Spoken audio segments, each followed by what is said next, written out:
வகுப்பு படிக்கின்றேன். சுற்றுச்சூழல் பாதுகாப்பு பற்றி ஒரு சில வார்த்தைகள்.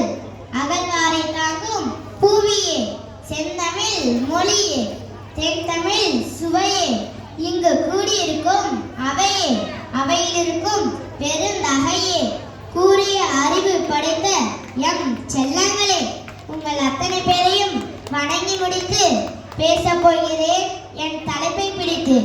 இயற்கையின் தலையில் நாம் சுத்தியலால் அடிக்கின்றோம், பின்பு அது எப்படி நகர்கிறது என்று நாம் வேடிக்கை பார்க்கின்றோம் என்கிறார் ஒரு ஆங்கில அறிவியல் அறிஞர்.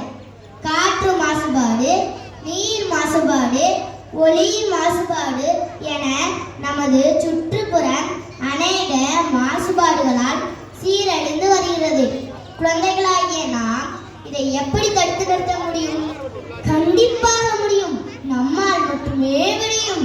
சின்ன சிசெல்லாம் சிகரெட் பிடிக்குது, சித்தப்பன் மார்க்கிட்ட தீப்பெட்டி கேட்குது எனும் நாட்டுப்புற பாடல் கூறுவது போல் மோசமான மனிதர்களாக இல்லாமல் நாட்டை காக்கும் வீரமான மனிதர்களாக இருக்க வேண்டும். சுத்தம் சுகம் தரும், சத்தம் சுமை தரும் என்பதை உணர்ந்து வாகனங்களிலும் விழாக்களிலும் அதிக ஒலிபெருக்கிகளை பயன்படுத்துவதை நிறுத்த வேண்டும். ஒரு பூமிக்கு மேலே தண்ணீரை தேங்க விட்டு நோய்களை பரப்பாமல் பூமிக்கு அடியில் தண்ணீரை சேமிக்க முயற்சி செய்ய வேண்டும்.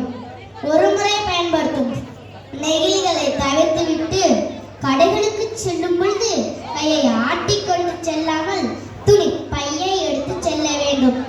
இதையெல்லாம் விட மிக முக்கியமானது பேச்சு போட்டிகளிலும் கட்டுரை போட்டிகளிலும் கவிதைகளிலும் வசனம் எழுதுவதை விட அதை நிஜ வாழ்க்கையில் பின்பற்றுவதுதான் நாம் இந்த பூமிக்கு செய்யும் மிகப்பெரிய தொண்டு என்று கூறி, சுட்டாலும் சங்கு வெண்மை தரும், மிதித்தாலும் பூமி தாங்கி நிற்கும், சபித்தாலும் வானம் மழை கொடுக்கும், வெற்றி கிடைத்தால் அடக்கம் எழுந்து நிற்கும், முயற்சியும் பயிற்சியும் நம் கையில், முடிவு எப்பொழுதும் இறைவன் கையில், பேச்சின் முடிவில் வணங்குவது என் வழக்கம். பேச வாய்ப்பளித்த அனைவருக்கும் நன்றி, வணக்கம்.